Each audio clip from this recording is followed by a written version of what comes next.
안녕하세요. 네, 한 번도 아멘 해주진 않으시네요. 안녕하세요. 네, 제가 안녕하세요 하면 여러분들도 안녕하세요 해주세요. 안녕하세요. 네, 옆에 계신 분들에게도 안녕하세요 해주시고요.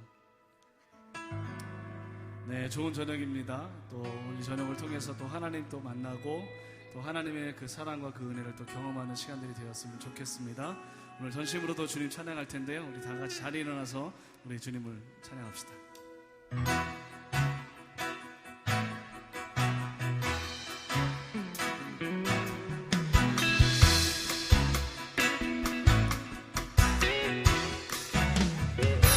우리 함께 기뻐해.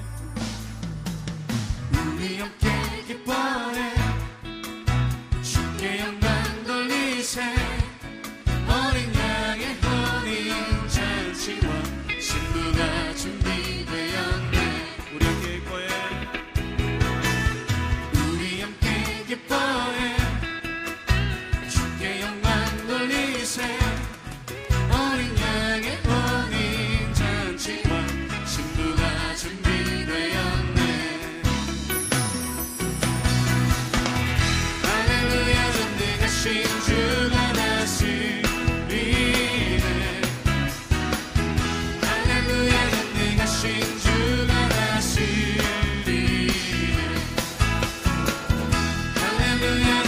신주가 다스리네. 할렐루야 전능하신 주가 다스리네.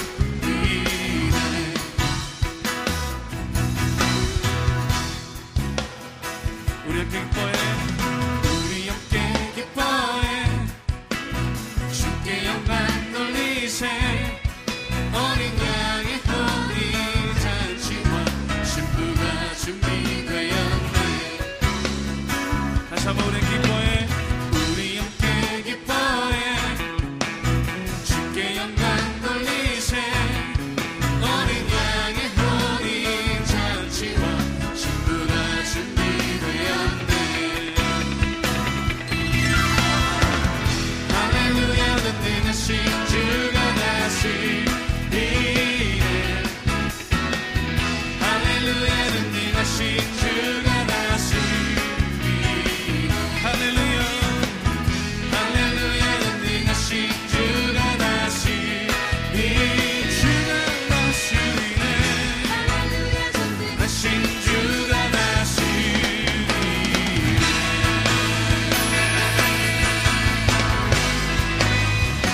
주가 다스리시네.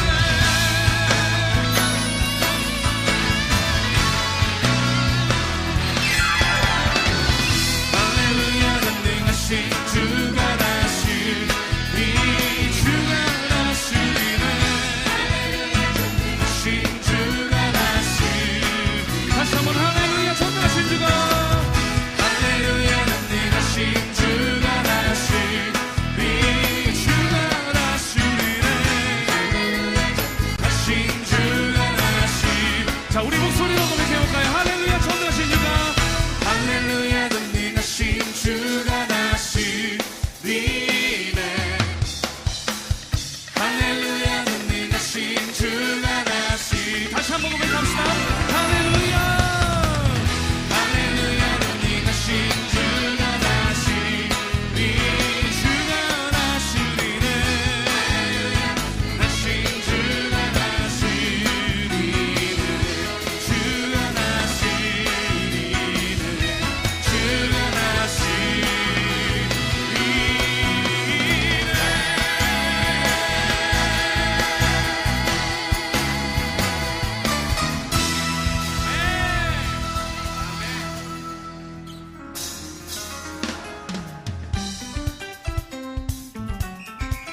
우리 소원 높이 들고 하나 이거 찬양해볼까요?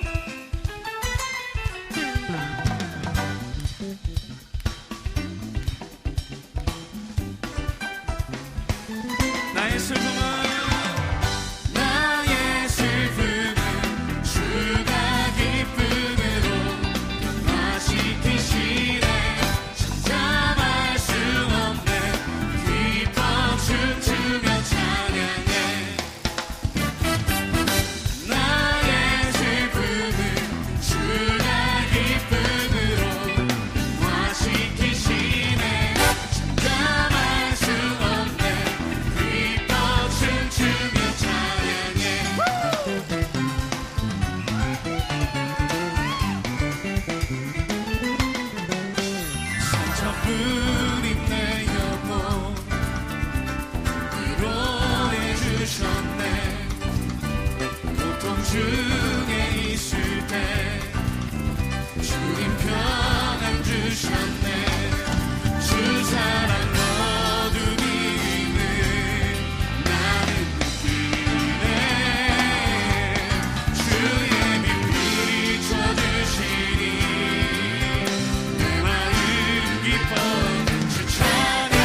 아멘. 자리에 앉아서 더 기쁘게 나갑시다. 주는 나의 힘이요, 주는 나의 힘이요, 주는 나의 힘이요, 영원히 주를 의지하리. 주는 나의 힘이요, 주는 나의 힘이요, 주는 나의 힘이요, 영원히 주를 의지하리.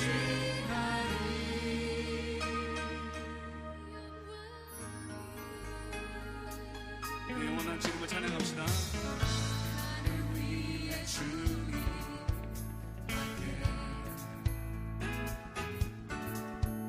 내가 사모할 자 이 세상에 없네.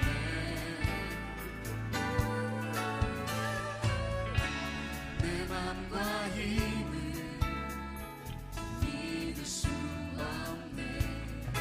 오직 한 가지, 오직 한 가지 그 진리를 믿네. 주는 나의 힘이요, 주는 나의 힘이요, 주는 나의 힘이요, 영원히 주를 의지하리. 주는 나의 힘이요, 주는 나의 힘이요, 주는 나의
주님을 찬양합니다. 아멘.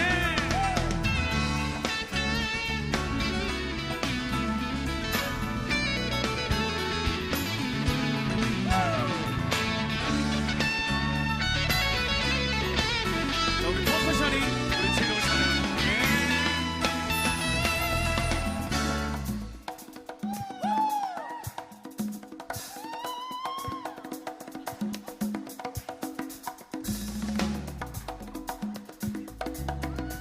자, 이제 마지막으로 우리 드럼이 주님을 찬양할 때 할렐루야.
주님께 감사의 박수를 드립시다. 그 영광이 주님께 환호성으로 주님을 찬양합니다. 아멘.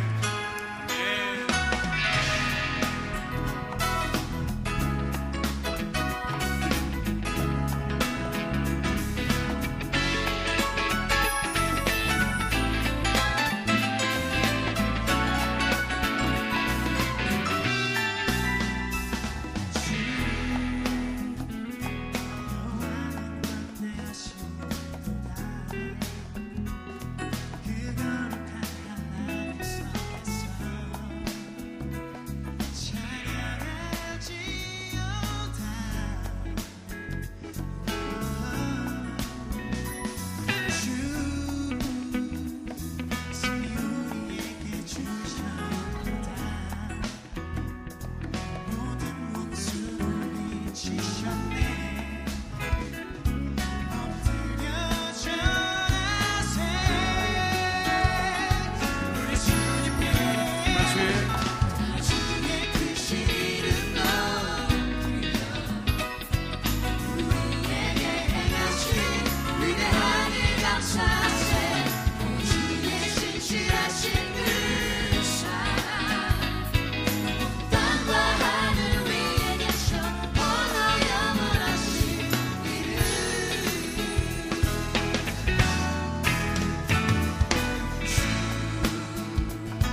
힘이여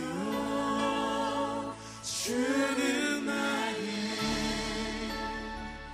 힘이여 영원히 주를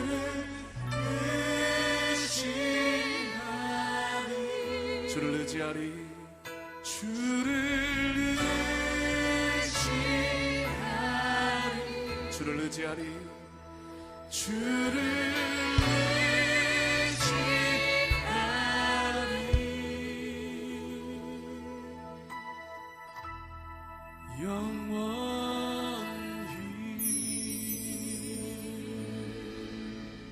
영원히 주님을 의지합니다. 주님을 신뢰합니다. 주님이 행하신 그 위대한 일들을 바라봅니다. 하나님, 또 이 험한 세상을 살아갈 때에 우리가 어떻게 살아야 할지를 오늘도 또 배우게 될 것입니다.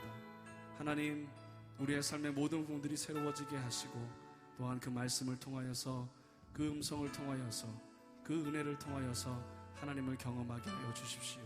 주님 사랑합니다. 예수님의 거룩하신 이름으로 기도합니다.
안녕하세요. 반갑습니다. 저희는 라틴 재즈 밴드 라이슬라 보니타입니다. 반갑습니다.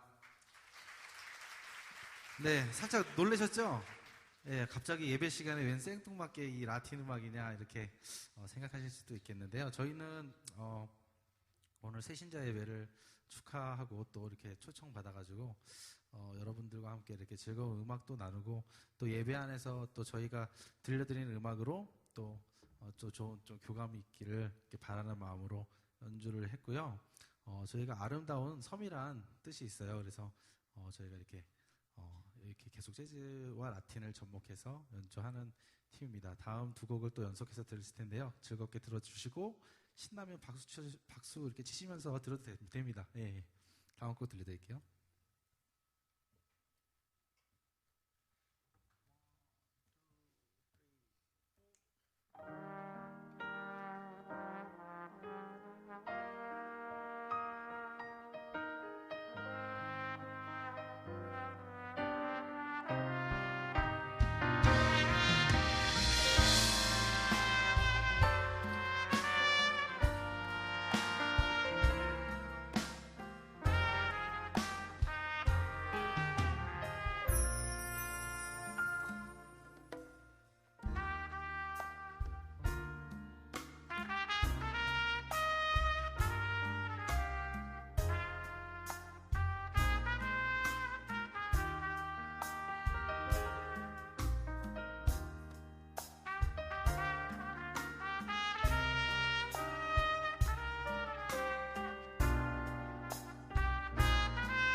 박수 올려드리도록 하겠습니다.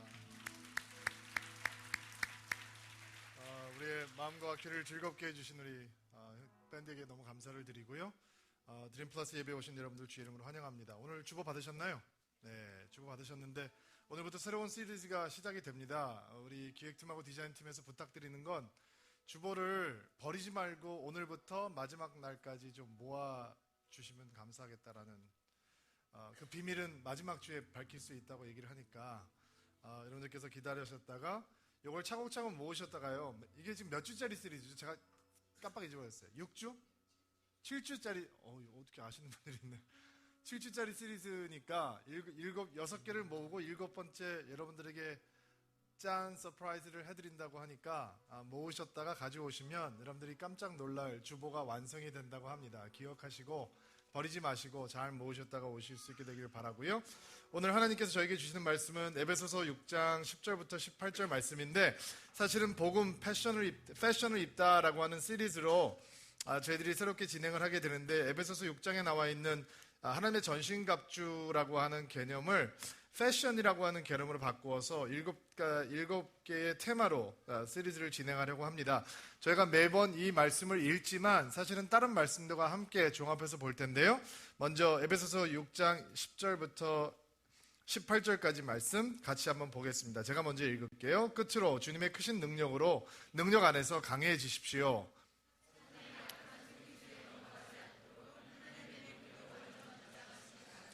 우리의 싸움은 이 땅의 사람들에 대항하여 싸우는 것이 아니라 이 세상의 어두운 세력들과 공중의 권세 잡은 악한 영들에 대항하여 싸우는 것입니다.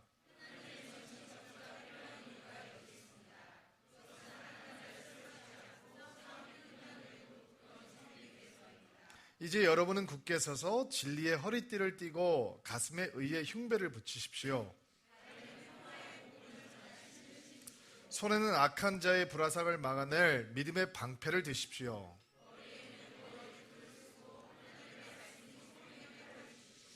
성령 안에서 늘 기도하고 필요한 모든 것을 위해 간구하십시오. 언제나 준비된 마음으로 좌절하지 말고 다른 그리스도인들을 위해서 기도하십시오. 아멘. 가슴에 손을 얹고 믿음을 고백하고 우리 하나님 말씀 한번 같이 보도록 하겠습니다. 따라해 주시겠어요? 하나님은 나를 사랑하십니다. 나는 그 사랑 안에 있습니다. 하나님은 오늘 나에게 말씀하실 것입니다. 그 말씀에 능력이 있습니다. 그 말씀에 생명이 있습니다. 나의 마음을 하나님께 열겠습니다. 나의 생각을 예수님께 집중하겠습니다. 들은 만큼 변합니다. 들은 만큼 행복해집니다. 에베소서에 나오는 하나님의 전신갑주라고 하는 복음의 능력의 갑옷을 패션의 감각으로 바꾸어서 새로운 시리즈를 진행하게 됩니다. 아마 기획팀에서 이렇게 각 아이템들이 등장할 때마다 한 30초씩 이 패션 팁도 드린다고 그러는 것 같아요. 그런 거에 전문가들이 계시면 저희 기획팀들 인포메이션을 주시면 여러분들에게 재미있는 인포메이션을 드릴 수 있는 시간도 될 것 같습니다. 자, 오늘은 첫 번째 복음의 패션 아이템 진리의 허리띠라고 하는 아이템에 대해서 이야기를 하려고 합니다. 많은 사람이 하나님에 대해서 얘기를 하고 복음에 대해서 얘기를 하고 교회에 대해서 얘기를 하면 교회는 믿음은 비지성적이다라고 생각하는 분들이 많이 있는 것 같습니다. 사실과 상관이 없단 말이죠. 믿지 못할 것을 어거지로 믿는다라고 생각을 하는 분들이 많이 있습니다. 기독교 신앙이 그리스 로마 신화나 아니면 단군 신화처럼 얼토당토 않은 이야기들을 믿는 그런 신앙으로 사람들이 생각하는 것도 있는 것 같습니다. 진짜 지성이 있다면 어떻게 그런 것을 믿을 수 있냐? 노아의 방주 이야기, 바벨탑 이야기, 지성이 있다면 어떻게 그런 걸 믿을 수 있냐? 예수님께서 물 위를 걸어가셨다는 얘기, 영화에나 나오는 얘기지 아니면 주성치가 만드는 영화에나 나오는 얘기지 어떻게 그게 지성을 가지고 있는 사람들이라면 그런 얘기 믿을 수 있냐? 종교라고 하는 것이 사실은 모든 사람들에게 유익한 것이고 그렇게 얼토당토하는 얘기들만 빼면 기독교도 다른 종교와 비교해서 그렇게 나쁜 종교는 아닌 것 같다. 그러나 기독교의 진리라고 하는 것 굉장히 비이성적이다라고 생각하는 분들이 계신 것 같습니다. 그러나 믿음은 절대로 비지성적은 아닙니다. 초지성적이기는 합니다. 그러나 믿음이 비지성적이라고 하는 것은 저는 동의할 수 없습니다. 오늘 여러분들에게 소개시켜드리고 싶은 첫 번째 복음 패션 아이템은 허리띠, 진리라고 하는 허리띠입니다. 오늘 에베소서 6장에 나와 있는 하나님의 전신 갑주는요, 아마 사도 바울이 그 감옥에 있을 때 그를 가드하고 있던 로마 군사의 갑옷을 보면서 이렇게 이미지를 떠올려서 편지를 쓰면서 설명을 했던 것 같아요. 늘 옆에 로마 군사들이 지키고 있었기 때문에 그 로마 군사들의 군복을 보면서 아마 에베소 교회에 있는 성도들에게 이렇게 권면을 하면 참 좋겠다라고 생각을 하면서 편지를 썼던 것 같아요. 근데 거기 나오는 하나님의 전신갑주에 제일 먼저 등장하는 아이템이 허리띠라고 하는 게 너무 의외롭죠. 그것을 갑옷이라고 얘기하진 않잖아요. 그렇죠? 허리띠를 갑옷이라고 생각하는 사람들은 없잖아요. 칼, 방패, 뭐 이런 이 앞에 흉배 이런 것들은 갑옷이라고 생각하지만 허리띠를 모든 사람이 차고 다니는 허리띠를 갑옷이라고 얘기는 하진 않죠. 제가 이번 주에 인포메이션을 찾아보니까 이 허리띠의 의미가 어떤 의미냐면 옛날 로마 군사들이 그 갑옷 밑에 튜닉이라고 하는 속옷을 입었대요. 그러니까 너들너들 거리는, 너플너플 거리는 긴 통 속옷을 입었다는 거죠. 그 통옷을 점매지 않으면 행동이 자유롭게 움직일 수 없었다는 거예요. 그래서 모든 군사들이 이 군복을 차려입고 무장을 하기 전에 제일 먼저 해야 되는 것은 튜닉이라고 하는 속옷을 자기들이 너플거리지 않고 자유롭게 움직일 수 있도록 가죽 허리띠로 쫌매는 것이 제일 첫 번째 그들이 해야 되는 것이었다는 거예요. 그 튜닉을 제대로 묶어놓지 않으면 마음대로 자유롭게 움직일 수 없기 때문에 그것이야말로 이 완전 구장에 있어서 가장 중요한 아이템이었다라고 하는 것입니다. 허리띠를 조인다라고 얘기를 하는 설명을 듣고 요즘 제가 자꾸 제 허리띠가 줄어요. 작아지는 것 같아요. 허리띠가 자꾸 옛날에 맞았던 구멍보다 조금 이렇게 타이트해지는 것 같기도 하고 오늘은 아침에 교회에 왔다가 저녁에 잠깐 들어가서 옷 갈아입으러 들어가서 나오면서 이렇게 셔츠를 바꿔 입는데 셔츠가 정직하지 않게 타이트해진 거예요. 그래서 너무 제가 깜짝 놀랐어요. 이거 이상하다. 그리고 옛날에 있던 벨트를 매보니까 너무 얼토당토하게 이 구멍이 커진 거예요. 여러분, 진리라고 하는 게 뭔지 아세요? 실체를 밝혀주는 게 진리예요. 여지없이 드러내죠. 우리 삶 속에 진리라고 하는 것이 몇 개 있어요. 진리를 보여주는 게 뭔지 아세요? 저울이 진리를 보여줘요.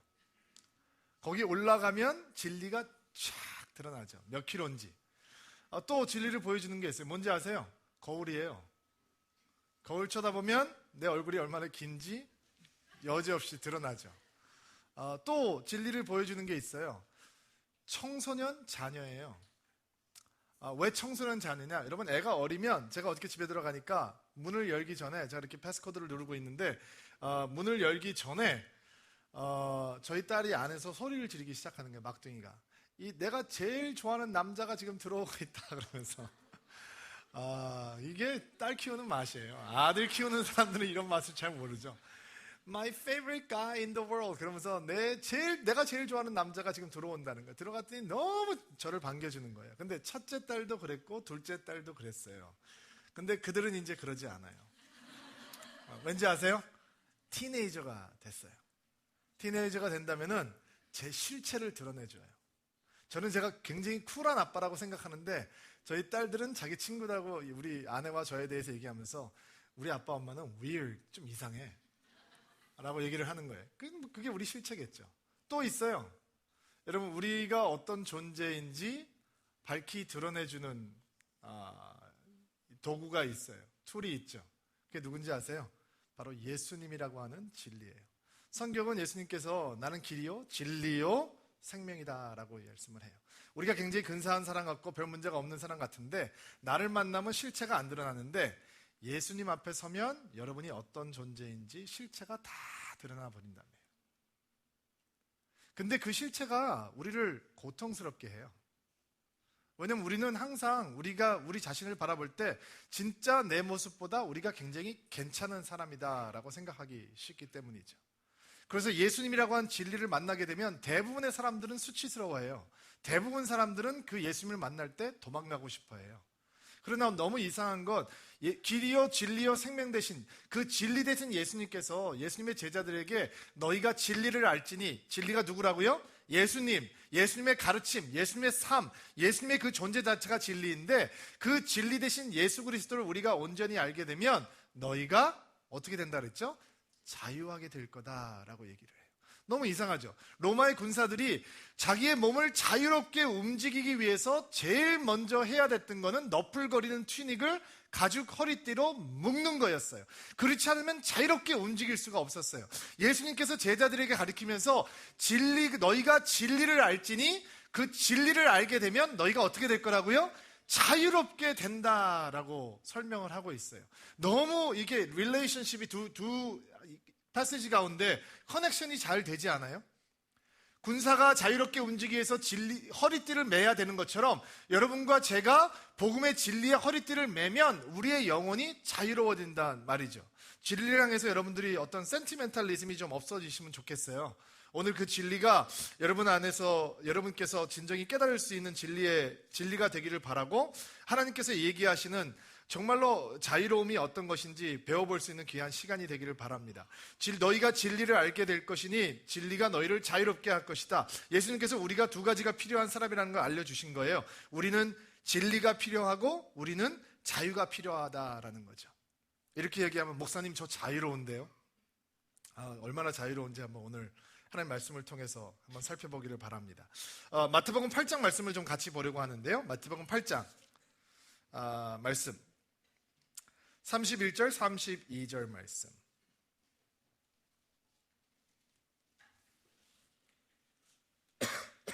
같이 한번 읽어볼게요. 31절 32절 시작.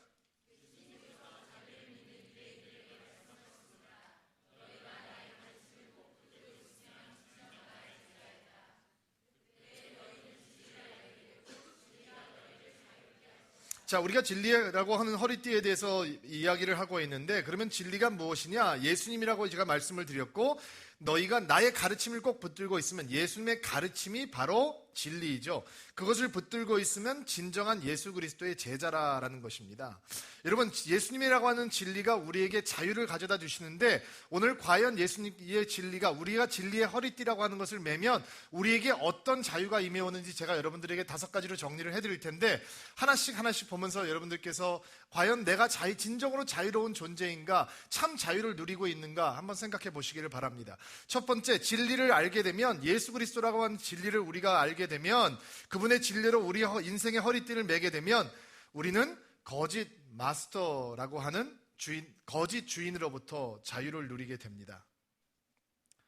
나의 가르침을 꼭 붙들고 있으면 진정 나의 제자이다 라고 말씀을 하시죠. 사람들은 각각 다른 주인들을 섬기고 있었습니다. 유대교라고 하는 주인, 전통이라고 하는 주인, 율법이라고 하는 주인을 유대인들은 섬기고 있었습니다. 현대인들도 많은 주인들을 섬기고 있습니다. 종교라고 하는 주인, 무관심이라고 하는 주인, 거짓과 위선이라고 하는 주인, 방탕이라고 하는 주인. 그러나 아마 가장 못된 주인은, 가장 포악한 주인은 그런 주인들이 아니라 바로 라고 하는 주인일 것입니다. 포스트 모던 시대는 절대적 진리가 없다라는 것을 우리는 다 알고 있는데 절대적 진리가 없다라고 하는 얘기는 그 진리를 내가 결정하고 싶다라고 하는 마음 자세를 시대적인 사조가 대변하는 것입니다. 내가 인정해야 진리가 될 수 있다라고 소리를 칩니다. 내가 이해하는 것만 진리가 돼야 된다라고 얘기를 합니다. 진리의 주인공이 언젠가는 내가 되어버린 것이죠. 그리고 포스트 모던 시대를 살고 있는 모든 사람들에게 자신이 가지고 있는 느낌, 사고, 세계관, 얄팍한 지식, 이것이 바로 진리의 주인공이 되어야 한다라고 하는 공허한 외침을 하고 있는 것입니다. 여러분, 나를 중심으로 출발하는 것은 거짓 마스터입니다. 나라는 존재는 절대로 하나님의 진리로 나를 인도하지 못합니다. 그리고 예수님께서는 그런 거짓 마스터들로부터, 거짓 주인들로부터 자유를 주십니다. 예수님의 참 제자가 될 것이다. 여러분, 제자가 무엇입니까? 그냥 단순히 교회 다니고 예수님과 하이 하고 지나가는 사이를 제자라고 하지 않습니다. 제자라고 하는 사람은 마스터라고 하는 주인의 그 선생의 발 앞에 앉아서 그 발의 먼지를 뒤집어 쓰는 사람을 제자다라고 얘기를 했습니다. 먼지를 뒤집어 쓴다는 히브리서의 표현이 뭐냐? 옛날에는 샌들을 신고 다녔기 때문에 누군가의 제자가 된다라고 하는 것은 그 사람의 샌들에 묻어있는 먼지를 머리에 뒤집어 쓸 정도로 가까이 붙어서 그 사람의 삶과 사상과 가르침을 받아들이는 사람을 제자다라고 얘기를 했습니다. 그리고 그 가르침대로 살아가는 사람들을 제자다라고 얘기를 했죠. 그래서 유대식 표현으로 보면 여러분은 제 제자가 아닌 겁니다. 너무 멀리 떨어져 앉아 계셨습니다. 예수님의 제자, 참 제자가 된다. 그리고 그 예수님의 가르침과 예수님의 사상과 예수님께서 말씀하시는 모든 것이 그 사람의 인생을 주도하는 인생이 되기를 원한다. 그렇게 되면 너희가 거짓 마스터들로부터, 거짓 주인으로부터 자유하게 될 것이다 라고 예수님께서 설명하고 계시는 것입니다. 자, 여러분 솔직히 인정하셔야 됩니다. 주인이 없는 인생은 없습니다. 그런데 예수님이 주인이 아니면 그 주인의 자리에 다른 사람이 앉아 있을 것입니다. 그리고 그 순간부터 여러분은 속박의 인생이 되는 것입니다. 돈의 속박이 되기도 하고, 우리가 얼마 전에 진행했던 워 시리즈를 보면 세상의 우상에, 세상의 쾌락에 노예가 되어서 나는 그렇지 않다고 생각하지만 벗어나지 못하는, 내가 스스로 나 자신을 케어할 수 없는 그런 속박의 상태로 빠져버리게 되는 것이죠. 예수님께서는 이렇게 말씀하고 계시는 것입니다. 너희가 진리를 알지니 진리가 너희를 자유롭게 하리라. 너희가 나의 제자가 돼서 내가 너의 마스터가 되면, 내가 너의 주인이 되면 너희들은 모든 다른 거짓 주인으로부터 진정코 자유하게 되리라 라고 약속하고 계시는 것입니다. 두 번째, 예수님께서 말씀하시는 진리, 그것은 어떤 자유를 우리에게 가져다 주느냐? 사도 바울이 이야기하고 있는 진리의 허리띠를 질끈 동여매면 우리에게 어떤 자유가 임해오느냐? 요한복음 8장 33절 말씀입니다. 같이 한번 읽어보시겠어요? 시작.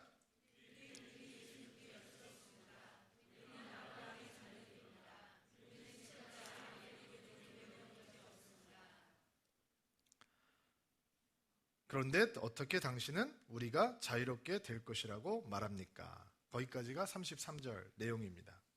너희가 자유롭게 되리라 라고 했더니 유대의 사람들이 뭐라고 얘기하냐면 우리는 아브라함의 자손이고 지금까지 한 번도 종이 되어본 적이 없습니다. 어떻게 우리가 다시 자유롭게 된다라고 하는 것입니까? 라고 얘기를 하죠. 여러분, 굉장히 웃기는 얘기입니다. 진리를 알면 자유하게 되리라 라고 했는데 사람들이 항의를 하는 거예요. 우리는 한 번도 노예가 된 적이 없습니다. 근데 이스라엘 역사를 보면 이스라엘 사람들이 민족이 되기 전에 400년 동안 어디서 종살이 했죠?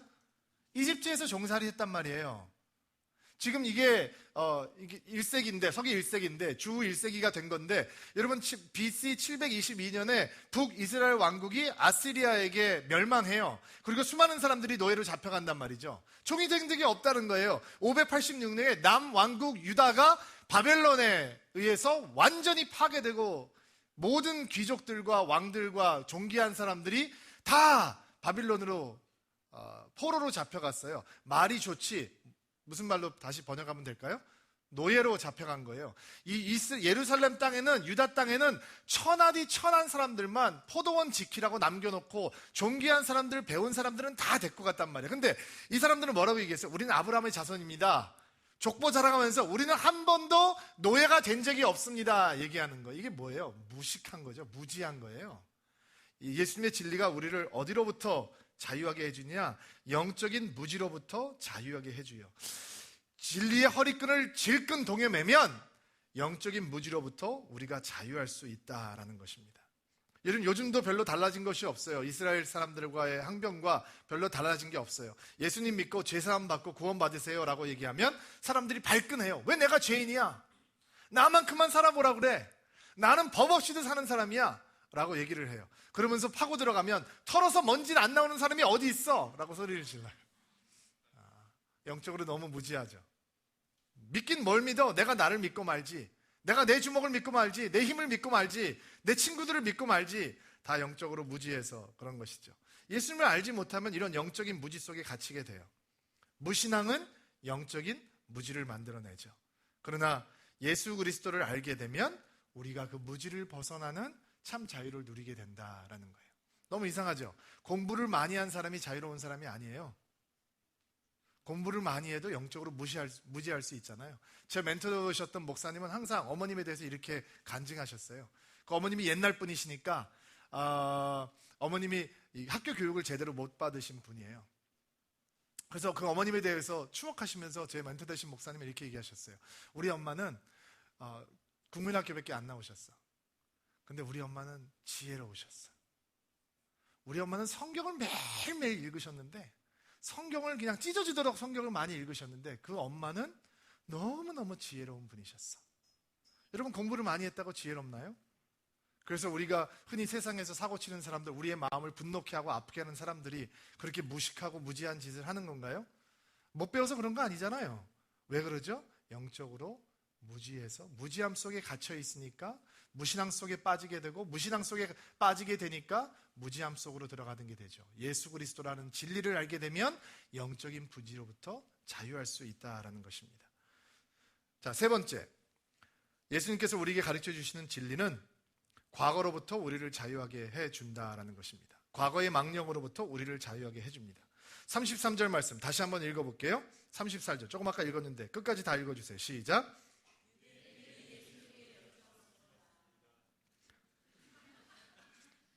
시작.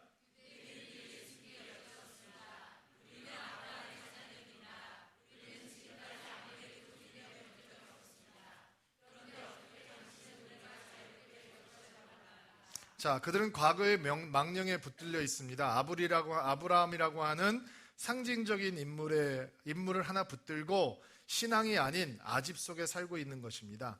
아브라함이 중요하지 않다라는 게 아닙니다. 아브라함이라고는 과거 속에 갇혀버리면 현재도 없고 미래도 사라집니다. 오직 과거에만 집착하고 있습니다. 뒤만 바라보고 살기 때문에 비참하게 되는 것입니다. 하나님께서 오셨는데, 하나님의 아들 예수님께서 오셨는데 그들은 아직도 과거 속에 살고 있습니다. 누구와 함께? 아브라함께 살고 있는 겁니다. 아브라함을 지으신 분이 오셨는데 아브라함을 지으신 분을 바라보지 못하고 아직도 과거의 망령 속에서 살고 있는 것입니다. 여러분, 제일 불쌍한 사람이 누군지 아십니까? 20년 전에 받았던 은혜를 가지고 살려고 하는 사람들입니다. 10년 전에 은혜 받았습니다. 근데 그 10년 전에 은혜 하나 붙들고 삽니다. 너무 불쌍한 사람들입니다. 은혜는 날마다 새롭게 임해오는 것입니다. 여러분, 과거 속에 살면 비참해집니다. 어떤 분들은 목사님께서 제 과거를 알면, 아닙니다. 모든 사람들의 과거 속에는 미운 사람들이 있습니다. 과연 그렇지 않은 사람들이 있을까요? 죄인과 죄인이 세상에서 부대끼며 살면서 우리의 마음을 화나게 하고 분노하게 하고 섭섭하게 하고 아프게 하지 않는 인생이 누가 있겠습니까? 사실은 복수까지는 아니래도 받은 만큼 해주고 싶다라고 하는 사람들 살다 보면 가끔씩 만나게 됩니다. 여러분, 빠삐용이라는 소설 아십니까? 영화로도 만들어져서 유명해졌던 소설이죠. 근데 거기에 살인의 누명을 쓰고 감옥에 들어갔던 그 주인공이 탈출을 하죠. 탈출의 뒷이야기가 있습니다. 남미로 가서 돌을 법니다. 탈옥의 공소시효가 끝나고 다시 파리로 돌아가죠. 이유는 딱 한 가지입니다.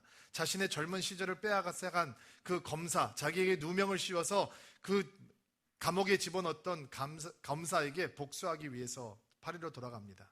탈출 이후 어떤 자유의 시간도 그에게는 의미가 없었습니다. 마음속으로 오직 과거에만 있었고 복수만 있었습니다. 그리고 복수를 위해서 파리로 돌아와서 자기를 억울하게 체포한 바로 그 자리에서 그는 복수를 포기하고 자기의 인생의 주인공이 되겠다고 결단합니다. 그 순간부터 빠삐용이라고 하는 사람의 인생은 진짜 자기의 인생이 되는 것입니다. 반대로 몬테크리스토 백작이라고 하는 소설도 여러분 아시죠? 억울하게 감옥에 들어간 사람이 거기서 엄청난 보물을 찾아서 몬테크리스토 백작이 되어서 돌아와 처절한 복수극을 펼친다라고 하는 내용입니다. 무엇이 다릅니까? 한 사람은 과거로부터 탈출을 해서 진짜 미래를 향한 인생을 살게 되고, 한 사람은 과거의 망령 속에서 계속 스스로를 희생하며 살게 된다는 것입니다. 저는 어렸을 때 아버님과 어머님이 이혼을 하셨습니다. 근데 제가 이혼하신 저를 낳아주신 생모를 얼굴도 잘 기억하지 못하고 살다가 미국에 가서 그분을 처음 다시 만났을 때 제 마음을 너무 아프게 하는 것이 있었습니다. 10수년이 지나고 그 이혼이 끝났는데도 불구하고 그분은 과거 속에서 갇혀서 살고 계시더라 이겁니다. 아직도 아버지를 미워하고 아직도 그 상황을 미워하고 그리고 평생 그렇게 살아가시는 것을 보면서 제 마음이 너무 아팠습니다. 여러분 혹시 과거의 망령에 잡혀 계시지 않습니까? 과거의 노예가 되어 있지 않습니까? 아, 그때 내가 이랬으면 이렇게 될 수 있었을 텐데. 아닙니다. 여러분이 예수 그리스도라고 하는 진리를 알면 그 과거의 망령으로부터 벗어날 수 있습니다. 왜? 과거는 절대로 되돌리지 못합니다. 하나님께서 여러분에게 새로운 미래를 허락해 주실 수 있습니다. 그것이 은혜입니다. 네 번째, 예수님의 진리가 우리를 자유케 하는 것은 요한복음 8장 34절 말씀에 나와 있습니다. 같이 한번 읽어보시겠어요? 시작.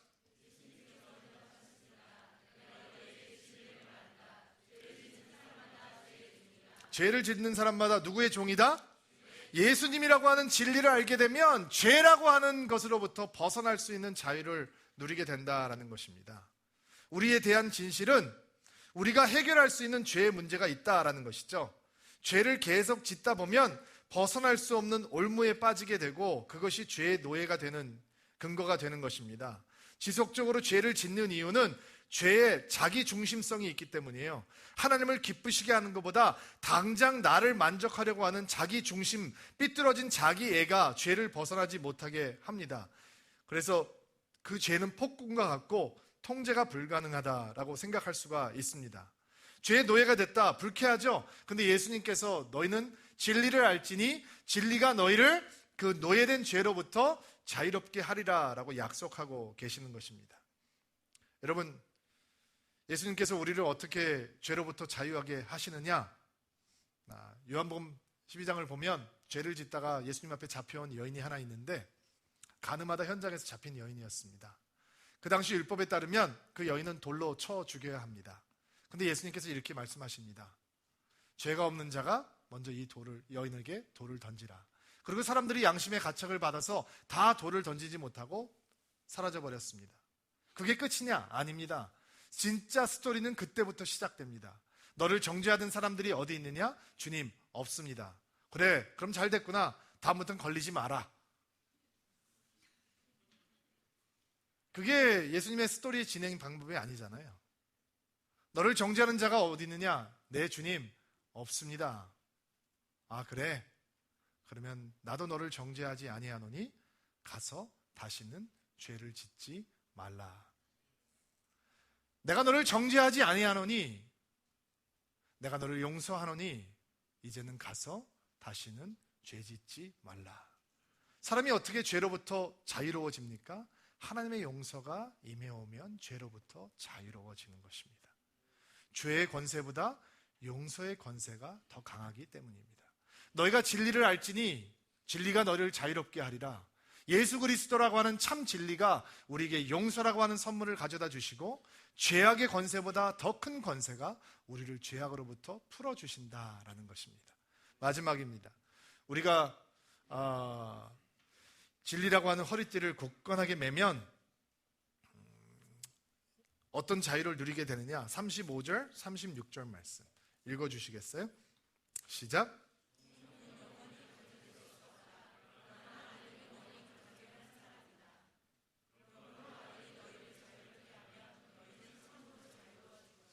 예수님의 진리는 아버지의 집에 복을 누리는 참 자유로 우리를 인도해 줍니다.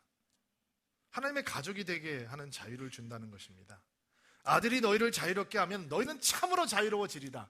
여러분, 놀라운 말씀 아닙니까? 얼만큼 자유로워지느냐? 하나님으로부터 멀어졌던 너희들이 하나님의 가족이 될 것이다. 하나님의 집에 거하게 될 것이다. 적극적인 의미의 자유는 속박으로서의 탈피를 넘어 더 풍성한 의미를 가지고 있다는 것입니다. 종이 아니라 하나님의 자녀로 우리를 불러주시고 예수님께서 말씀하신 것처럼 내가 더 이상 너희를 종이라고 부르지 않겠다. 너는 하나님의 자녀가 될 것이고 나의 친구가 될 것이다. 아들이 자유케 하면 너희는 영원히 아버지 집에 거할 수 있는 것이다. 여러분, 예수님께서 이런 참 진리가 되십니다. 예수님이라고 하는 그분, 예수님께서 가르치신 그분의 가르침, 그 가르침으로 우리의 허리띠를 매면 여러분은 참 자유를 누리게 되시는 것입니다. 이 자유가 여러분들을 축복의 자리로 인도해 주시기를 예수님의 이름으로 축원합니다. 같이 한번 기도할까요? 오랫동안 앉아 계셨는데 한번 일어나시겠어요?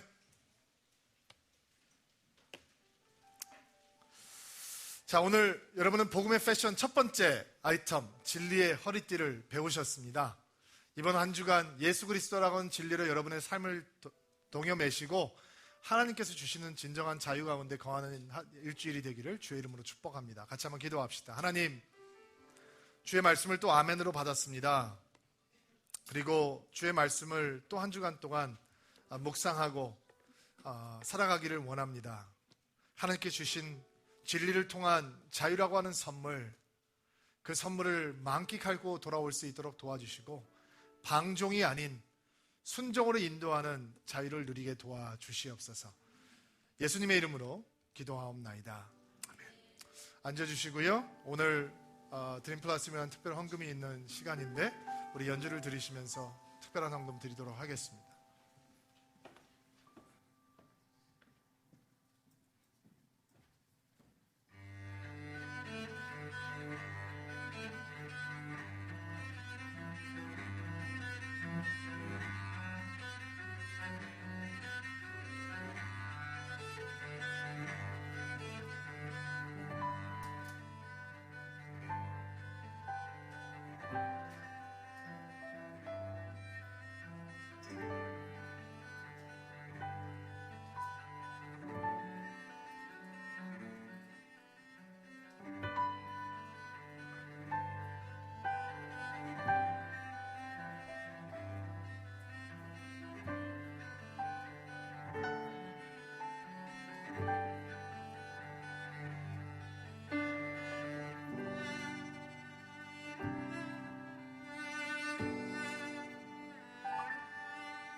기도하겠습니다. 하나님, 귀한 말씀을 듣고 또한 하나님의 나라를 확장하기 위하여서 또한 하나님의 뜻을 위하여서 귀한 헌금을 드렸습니다.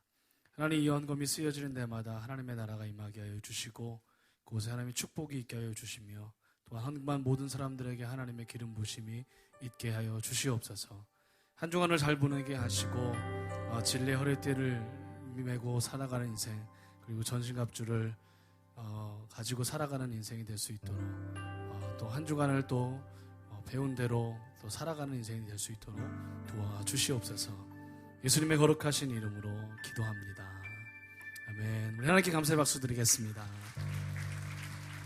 네, 예배를 마쳤습니다. 한 주간 행복하시고 진리 허리띠를 메고 사시면 좋겠습니다. 안녕히 들어가십시오.